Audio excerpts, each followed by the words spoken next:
I just want to talk through your homework on climate change. The first thing I want to say is it's really important that you use the QR codes because they will give you a link to the information you need for the homework. We're not expecting you to know everything, but use the QR codes, and the homework also always consolidates what you've done in the lessons.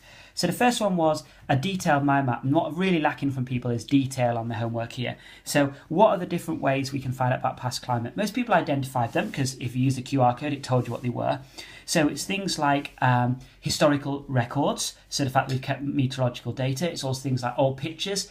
It's things like fossils. It's things like pollen analysis, ice cores. But what you really need to do is also explain how they tell us. So if we take something like past photos, we could say past photos might show that the River Thames was frozen. If we look at historical records, we might read that in a book we found out that there was no sea ice in Greenland, and that would tell us that it was warmer.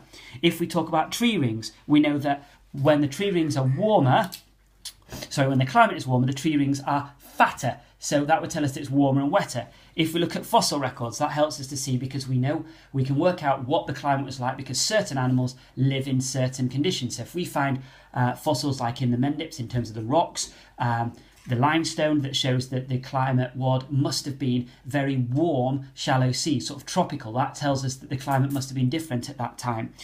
Ice core, we can tell by the thickness of the ice core for each year how much snow there's been. So what you really need to do here is not just be able to tell us what they are, but say how that helps us to tell what the climate was like. So tree rings tell us about past climate because, and then say if they are thicker, it means it was warmer and wetter.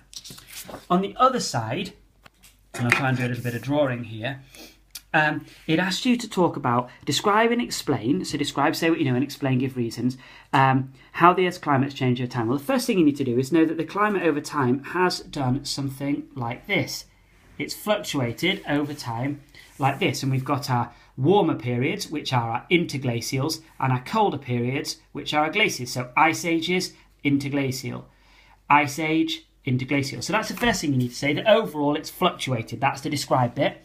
But more recently, we think, if I can kind of draw this, there's been a rise, and we think that's caused by human activity. So when we explain the changes, we might want to say that we can talk about some of the natural causes. So maybe these rises, these hot periods and cold periods, are because of the Milankovitch cycles. Maybe we could talk as a long-term thing, and most likely explains these, but we could also talk about things like sunspots and volcanic activity. They are causes of the changing climate, which we know is fluctuating over time. When we're talking about the more recent rapid increase, that's due to human activity. So we want to talk about the process of global warming. Apologies, that's Finley playing with a dragon.